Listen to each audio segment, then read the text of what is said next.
Big Paulie's World of Sports Sims presents the recap show as we do 11 games automatically to kick off week 16. And I'm Big Paulie coming to you. Take a look at the big board here as we get ready to start the 16th week of the season. We have 7 teams that have already punched their tickets to the playoffs. We have 7 teams that have been eliminated, and we have 18 teams fighting for the last 9 spots. Let's go over the stats real fast, and then we'll get to the particulars in terms of who has made the playoffs, who hasn't, and who still can. And as we do that, as I pull up another slide here off screen, Drew Brees still leading in the passing rating. He's at 108.9. Jim Brown, as if you were watching our Cleveland-St. Louis game last week, you saw him recapture the rushing lead, 1753. Julio Jones, 82 catches to lead in that category. It's Jim Brown leading in scoring amongst non-kickers, 134. He is 12 points clear, 24 points clear of LaDainian Tomlinson. Zerline of St. Louis leading in the kicking. He's 10 points clear of Carpenter of Miami. In receiving yards, well, Julio Jones could probably not play in the next 2 games and probably still win that. He's at 1462. Wes Chandler closest at 1014. Kevin Green, 12 sacks. He's still leading. Dave Brown, 6 interceptions. He's still leading. Still leading the tackle category, Zach Thomas of Miami at 128. Cleveland, your offensive leader, 31.2. San Francisco, Baltimore, St. Louis, San Diego leading as well in the top 5. The leading defense in the HTFL has given 18 points a game, which shows you how explosive the offenses have been. Seattle, 18. Washington 18.5, Seattle 18.1, San Francisco 19.8, which is why they are one of the 2 teams with the best record right now, 11-3. Philadelphia 20.9, New England 21 even. The power rankings have San Francisco, Baltimore, Cleveland, Green Bay, and New York. So the teams with the 2 best records are 1 and 4. Baltimore 9-5, they are number 2. Cleveland 9-5, they are number 3. And New York 10-4, and they are 5th. In the passing category, it's Breeze, Tittle, Manning, Everett, Graham. Kurt Warner is leading in passing yardage at 4288. He's got 712 more to get to 5,000. Peyton Manning leading 37 touchdowns. Jim Everett has thrown the least interceptions in terms of percentage at 0.3.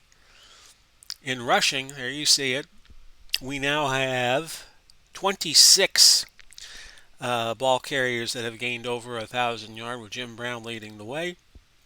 Walter Payton has had the most attempts, 299. Jim Brown, the best average, 6.3.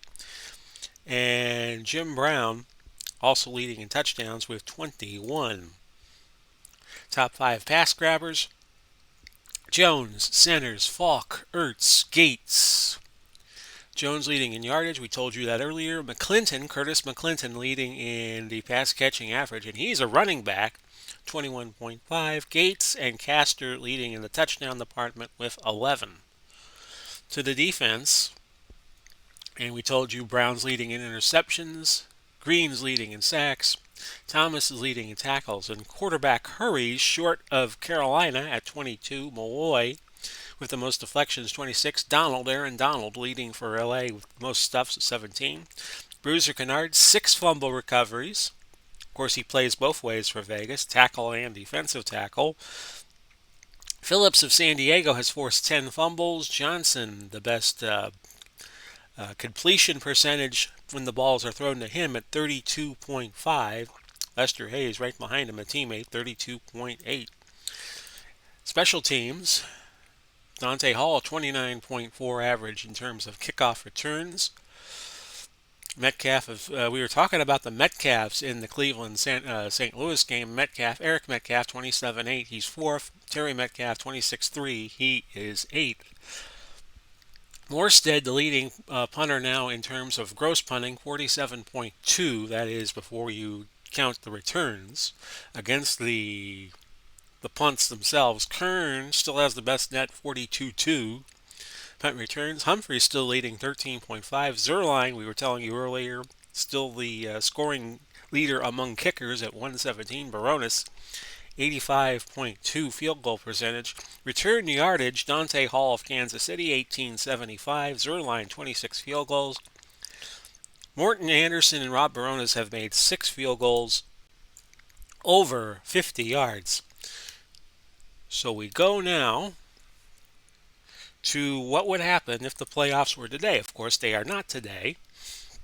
They take place in a couple of weeks' time.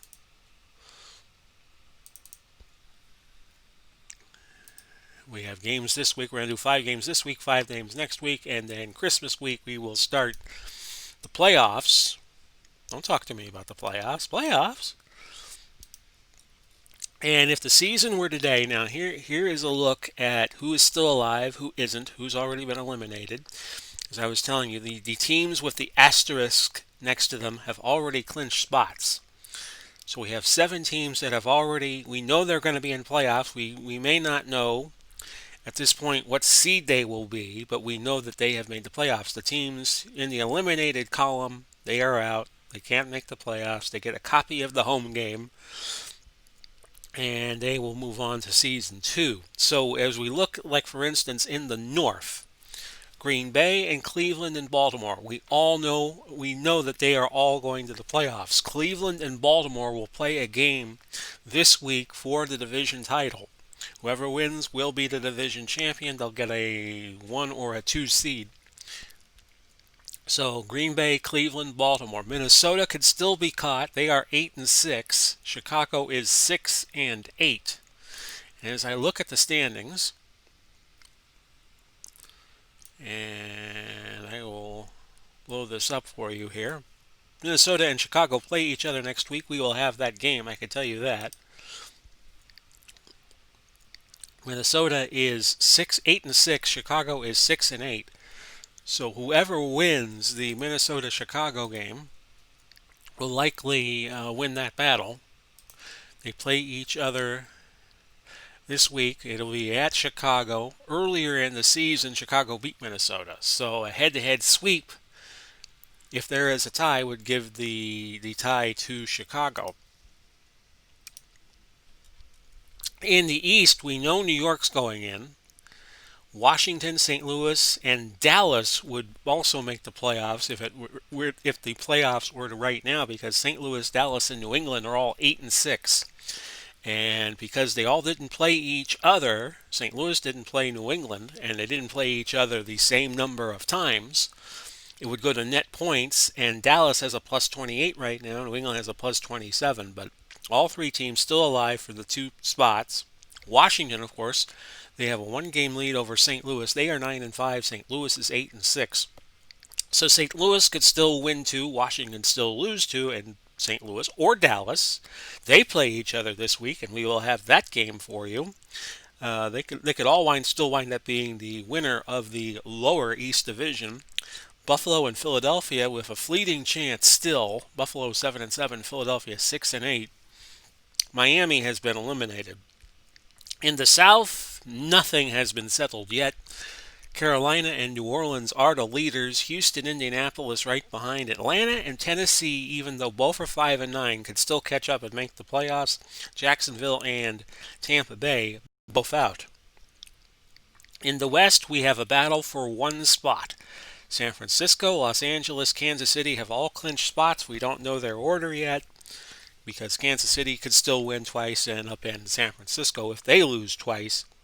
Los Angeles is the number 2. Likely will be the number 2. Nobody could catch them in the West. Las Vegas and San Diego are 3 back with 2 to play. Seattle, Las Vegas, and San Diego are still fighting Denver for the 4 seed. Denver 8-6. Seattle, Las Vegas, San Diego all 7-7. Las Vegas and San Diego play this coming week, and we will have that game too. In fact, let me just show you the games we will have for you this week. We're going to be focusing in on these elimination games, so to speak, to determine who makes the playoffs and who doesn't. First, we're going to go to, at 7:30, Cleveland and Baltimore. That's Monday. Then it's St. Louis and Dallas, then Minnesota, Chicago, Las Vegas, San Diego, then the Monday night game on a Friday, Denver and San Francisco. So that takes us to the question of what happened in the rest of the league in week 16. And we're going to get that answered for you right now, starting with New York and Philadelphia. If New York wins, Philadelphia is out.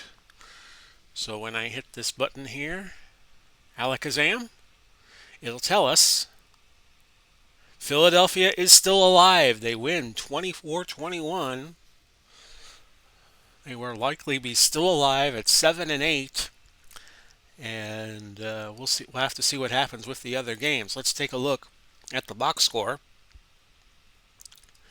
and show you what happened on a 49-degree day at MetLife Stadium. And it was pretty much one-sided Philadelphia's way. New York made a little bit of a comeback to make it close.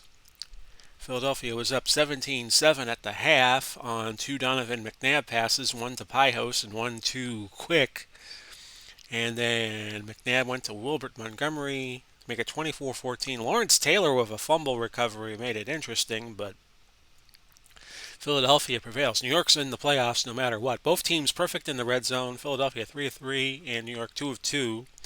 Philadelphia outgaining the Giants actually outgaining Philadelphia. See, I thought that 367 was a 267. It was 367, 338 Giants.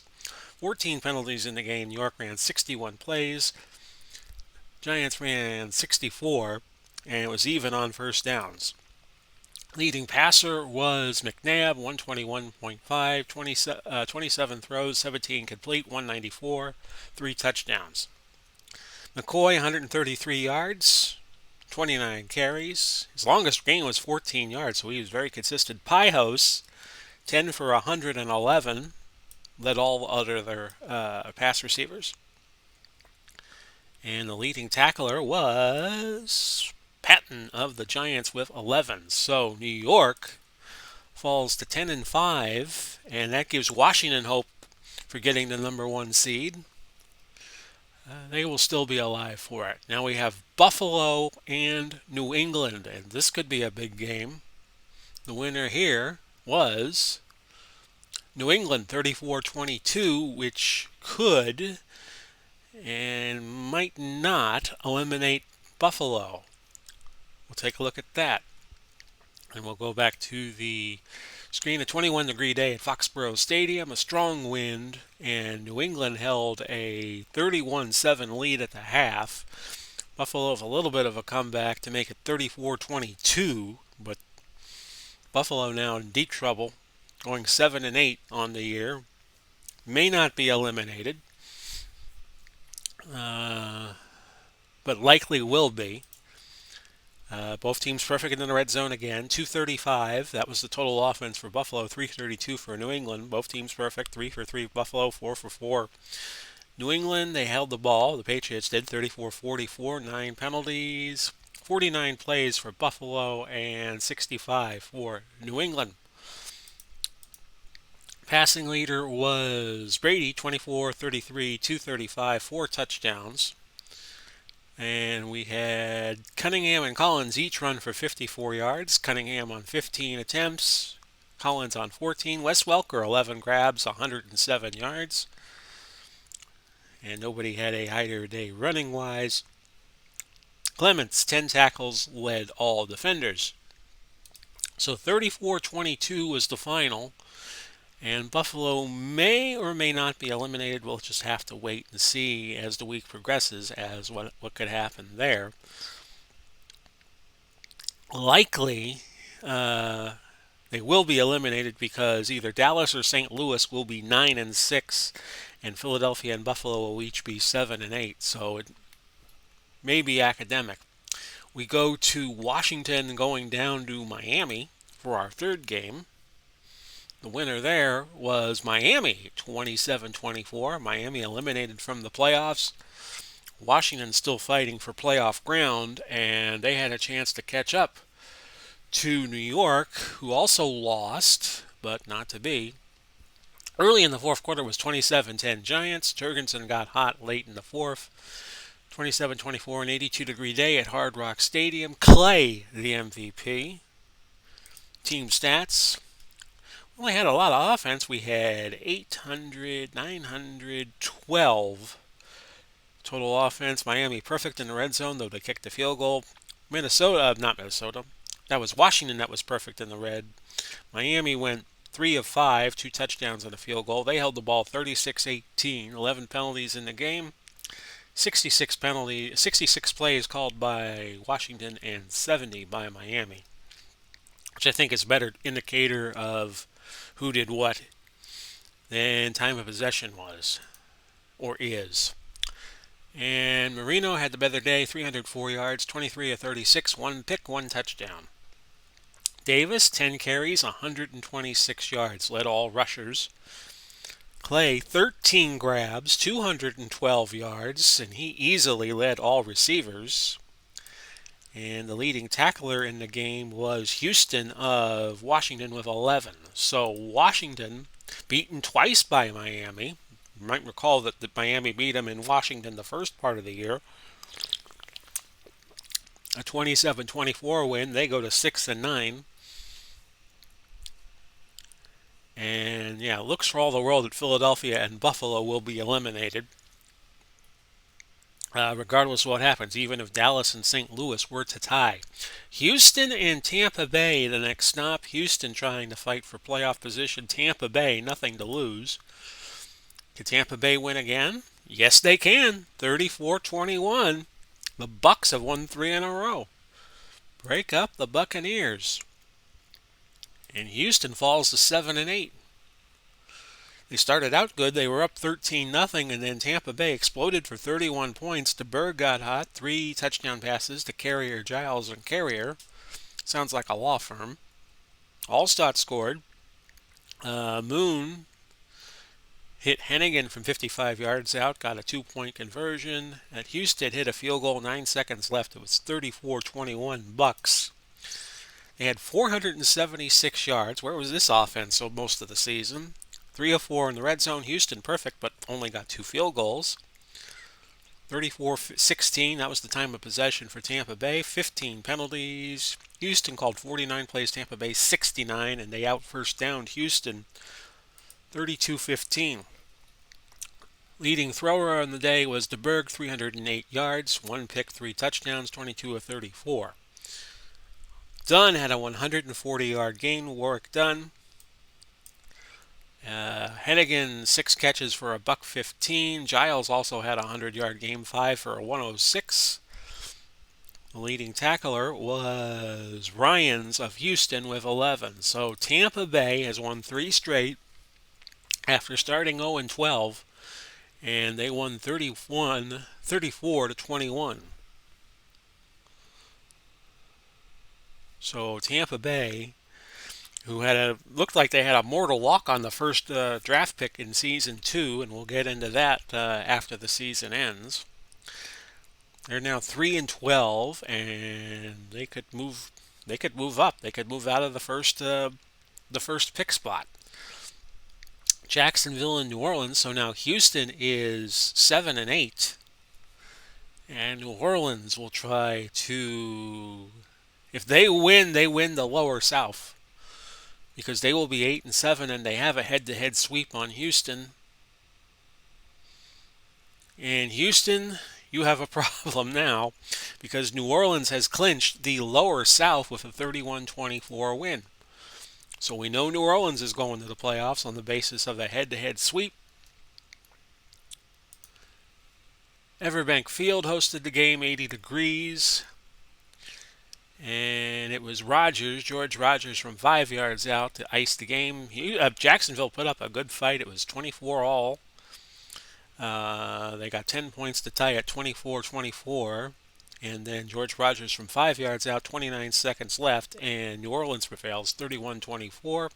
510 yards of total offense. Jacksonville 442, so this is a 952-yard game. New Orleans perfect in the red zone. Jacksonville 3 of 4. 31-15, that was the time of possession for the Saints. 28-45 for Jacksonville. We had 9 penalties in the game. Jacksonville only committing 1. New Orleans 64 plays called, and Jacksonville 59. Player stats.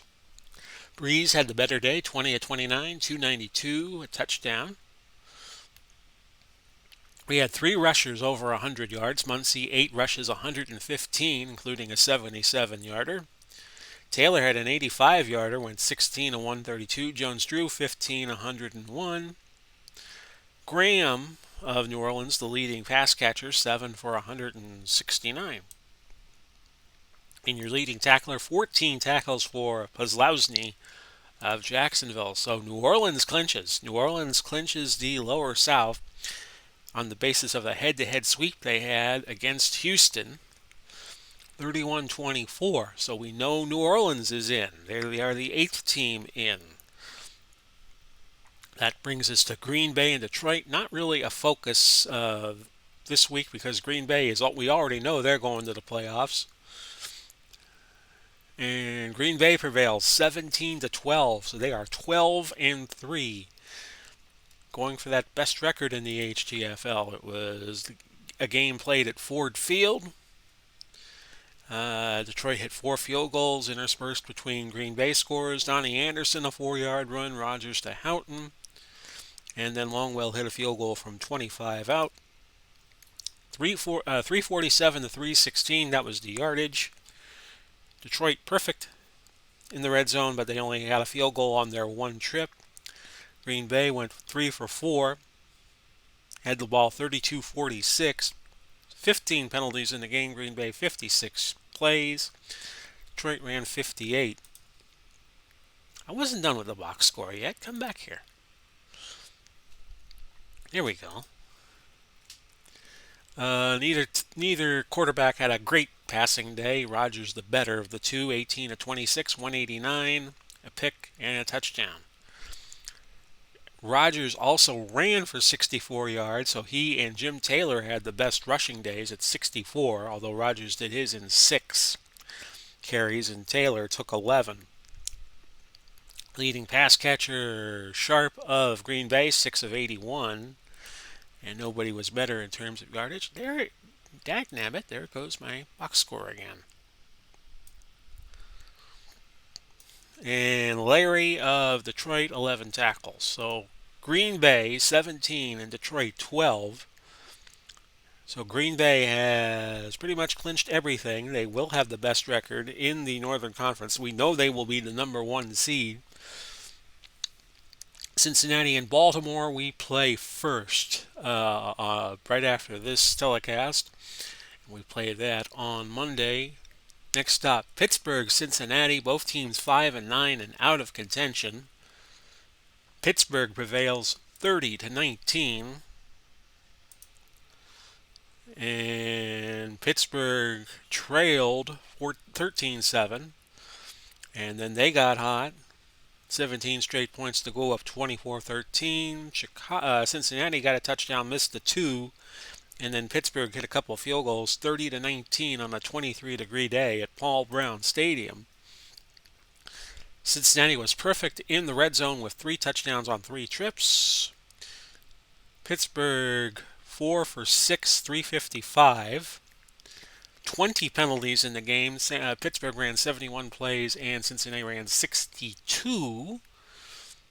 27-17 was the first down margin in favor of Pittsburgh.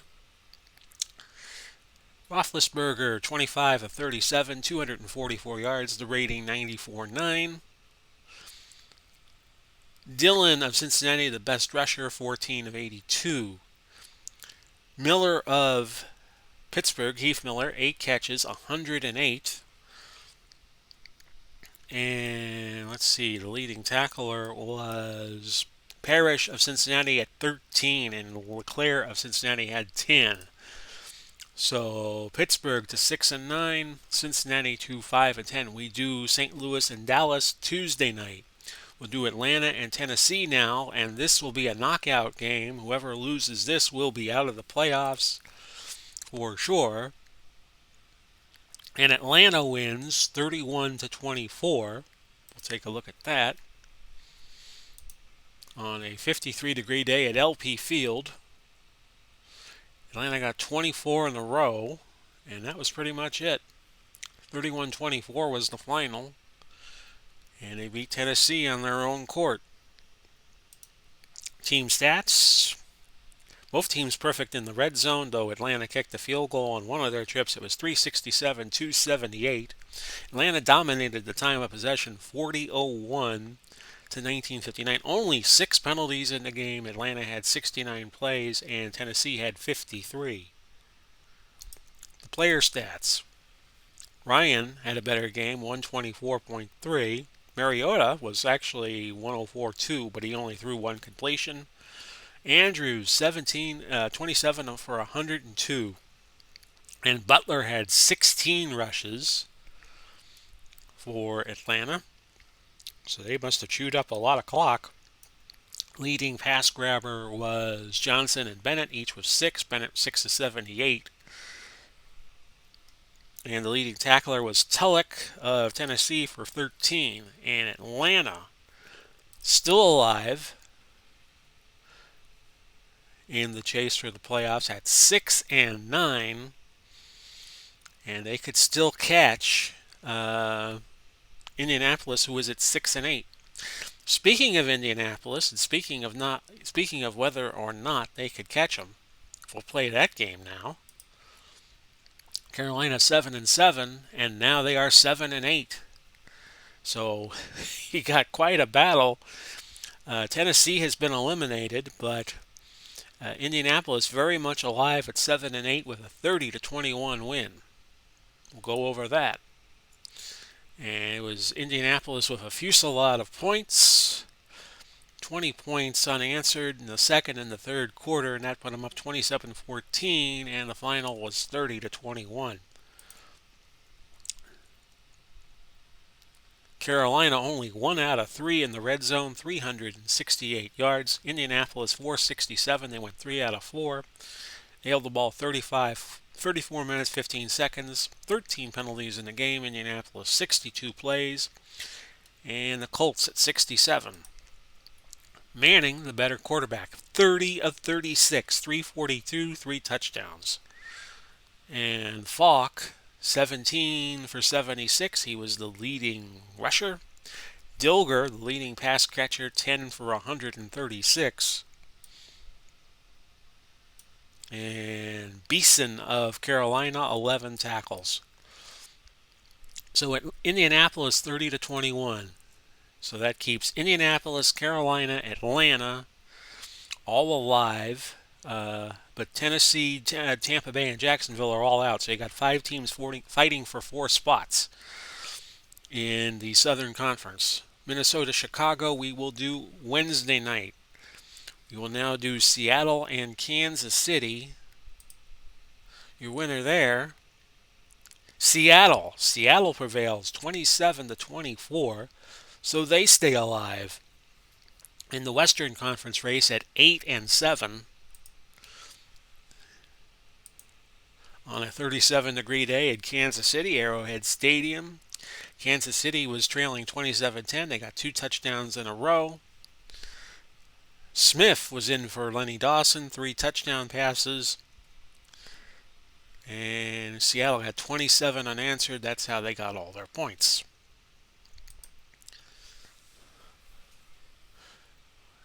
Alex Smith, the better passer, 20 of 40, 201. Alexander, the better rusher, 22 for 116. We had 2 men with 5 grabs each. Smith for J.T. Smith of Kansas City, 5 for 28. Both 5 for 68 for Kansas City. And nobody else had a game higher than 68 yards. The leading tackler was Willie Lanier of Kansas City with 11. So Seattle at 8-7, that's going to be a logjam for the last wild card spot. That will also mean that whoever wins, it won't be an elimination game between San Diego and Las Vegas, and we'll have that on Thursday night. Right now we're going to do Los Angeles and Arizona, and that's our last stop of the day. The rest of the games will be played. 1, 2, 3, 4. Yep, this will be it. And your winner was Los Angeles 31-24. So Los Angeles with their 11th win, they'll be 11-4 going into the final week of the season. And they got points in bunches. A 31-24 win. 484, that's how many yards Los Angeles had. They were 2 for 2. Arizona also perfect, 2 for 2. They had 286 yards. LA held the ball 35-18, 15 penalties, 68 plays for Los Angeles, 45 for Arizona, and that's how it ended, 31-24. Everett, the better thrower, 19-26, 271, 3 touchdowns. Dickerson, 161 yards. Christensen, 9 catches for $177. The leading tackler was Williams, Arenas Williams, for the Cardinals at 8. So you got 4 teams within a game of each other, and whoever loses between San Diego and Las Vegas may not be out, unless Denver beats San Francisco on Friday. So that's pretty much it. We will again show you the matchups this week. You see them there. Cleveland, Baltimore, St. Louis, Dallas, Minnesota, Chicago, Las Vegas, San Diego, Denver, San Francisco. They are all critical matchups as we head to the final week of the season next week. For now, this has been Big Paulie coming to you, thanking you for dropping by these last 32 minutes. Godspeed and God bless. Bye-bye for now, everybody.